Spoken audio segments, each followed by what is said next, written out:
Hello friends, welcome back to my YouTube channel. അപ്പോൾ ഇന്നത്തെ എൻ്റെ കുഞ്ഞു വിശേഷം എന്താണെന്ന് വെച്ചാൽ രാവിലെ തന്നെ നമ്മളിന്ന് പോയേക്കുന്നത് വൈക്കം മഹാദേവ ക്ഷേത്രത്തിലാണ്.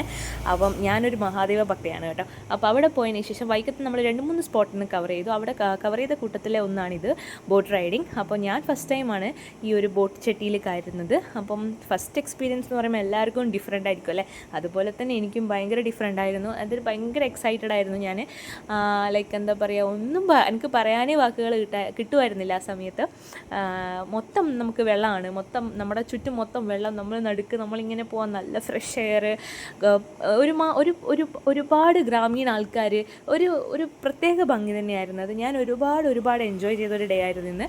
അപ്പം എന്താ പറയുക, നമ്മളിങ്ങനെ വെള്ളത്തിലൂടെ ഇങ്ങനെ പോകുമ്പോൾ അത് വേറൊരു എക്സ്പീരിയൻസ് ആണ്. മേ ബി എല്ലാവർക്കും അതുപോലെ ആവണമെന്നില്ല കേട്ടോ. പുതുതായിട്ട് നമ്മൾ എന്ത് എക്സ്പീരിയൻസ് ചെയ്യുമ്പോൾ അതിനൊരു ഡിഫറെൻറ്റ് ഫീലല്ലേ അല്ലേ. അപ്പോൾ അങ്ങനെ ഇരിക്കാൻ നമ്മൾ നന്നായിട്ട് എൻജോയ് ചെയ്തു. ഞാനും ഏട്ടൻ ഇന്നത്തെ ബെസ്റ്റായിട്ട് എൻജോയ് ചെയ്തു. അപ്പോൾ അതിൻ്റെ നടുക്ക് ഞാനിങ്ങനെ വീഡിയോ ഒക്കെ എടുക്കും. ഏട്ടൻ എന്നോട് പറയുന്നുണ്ട്, അയ്യോ എന്നെ കാണിക്കാതെ ഞാൻ കൊള്ളത്തില്ലെന്നൊക്കെ. പക്ഷേ നമുക്കറിയാലോ ആൾ സുന്ദരന സുമുഖനുമാണെന്ന്. പൊന്നും കൊടുത്തിന് എന്തിനാ പൊട്ടല്ലേ. അപ്പോൾ അങ്ങനെയാണ് ഇന്നത്തെ കാര്യങ്ങളൊക്കെ ആയിട്ട് പോയേക്കുന്നത്. നമ്മൾ ഫുഡും കാര്യങ്ങളൊക്കെ അവിടുന്ന് കഴിച്ചിട്ടൊക്കെയാണ് വന്നത്. പിന്നെ പറയാനാണെങ്കിൽ നമുക്ക് ബോട്ട് ചെട്ടിയിൽ വരുന്ന റൈഡിംഗ് ഒക്കെ ഇത് ഗവൺമെൻറ് അണ്ടറിൽ വരുന്നതാണ്. സോ അതുകൊണ്ട് അത്ര വലിയ അഫോർഡബിളാണ്. അപ്പോൾ നെക്സ്റ്റ് ടൈം വരുമ്പോൾ ഞാൻ എൻ്റെ മഹാദേവനെ കണ്ടിട്ട് ഇവിടെ വരാൻ ശ്രമിക്കും. അപ്പോൾ എത്ര പേര് ഇവിടെ വന്നിട്ടുണ്ടെന്ന് കമൻറ്റ് ചെയ്യുക കേട്ടോ. എത്ര പേർക്ക് ഈ സ്ഥലം അറിയാമെന്നും കൂടെ കമൻറ്റ് ചെയ്യണം.